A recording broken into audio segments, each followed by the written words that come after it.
সম্মানিত সুধী, আজকে বাংলাদেশের কদরের রাত। যদিও বাংলাদেশে 27 তারিখের রাতটাকে খুব বেশি গুরুত্বের সাথে পালন করে, কিন্তু আসলে রমজানের শেষ দশকের 5টি বেজর রাতের যে কোনো রাতই কিন্তু কদর হয়ে যেতে পারে। তাই বুদ্ধিমান মুমিনের কাজ হচ্ছে 5টি বেজর রাতের প্রতিটি রাতেই সমানভাবে সমান গুরুত্বের সাথে ইবাদত করে যাওয়া, তাহলে কিন্তু কদর আর মিস হবে না। আল্লাহ রাসূল সাল্লাল্লাহু আলাইহি সাল্লাম বলেছেন, মান হুরিমা খায়রাহা ফাকাদ হুরিম। যে ব্যক্তি এই কদরের বরকত মাহাত্ম্য থেকে বঞ্চিত হলো, সে আসলেই বঞ্চিত হলো। কারণ পুরো রমাদানের মূল আকর্ষণ হচ্ছে এই কদরকে ঘিরেই সবকিছু। সো এই কদরের বরকত থেকে যারা বঞ্চিত হলো ফাকাদ হুরিম, তারা আসলেই বঞ্চিত। হি ইজ দ্য লুজার, সে আসলেই বঞ্চিত। আমরা বঞ্চিত হতে চাই না, আমরা গেইনার হতে চাই, আমরা বারাকা রহমত হাসিল করে নিতে চাই। আল্লাহ রাসূল সাল্লাল্লাহু আলাইহি ওয়াসাল্লাম ইরশাদ করেছেন, ফালতামিসু ফিল আশরিল আওয়াখিরি মিনাল ভিতর। রমজানের শেষ 10 দিনের মানে শেষ দশকের বেজর রাতগুলোতে কদর তালাশ করো।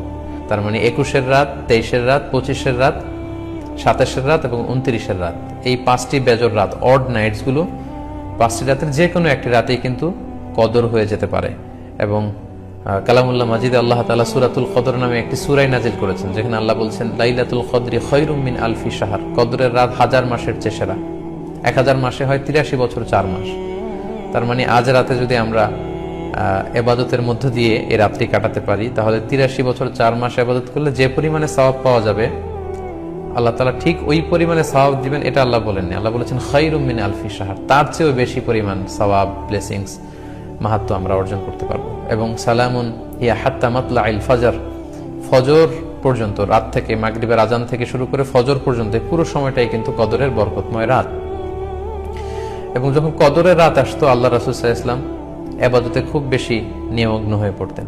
সারা বছরের কখনো রাসূল সাল্লাল্লাহু আলাইহি ওয়াসাল্লাম সারা রাত জেগে ইবাদতের কোনো নজির পাওয়া যায় না, শুধু কদরের এই রাতগুলো ছাড়া বা রমজানের শেষ 10 দিনের এই সময়টুকুন ছাড়া।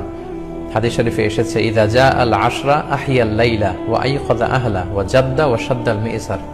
রমজানের শেষ দশক যখন আসতো, আল্লাহ রাসূল সাল্লাল্লাহু আলাইহি ওয়াসাল্লাম সারা রাত জেগে ইবাদত করতেন, সারা রাত দাঁড়িয়ে দাঁড়িয়ে তিনি ইবাদত করতেন।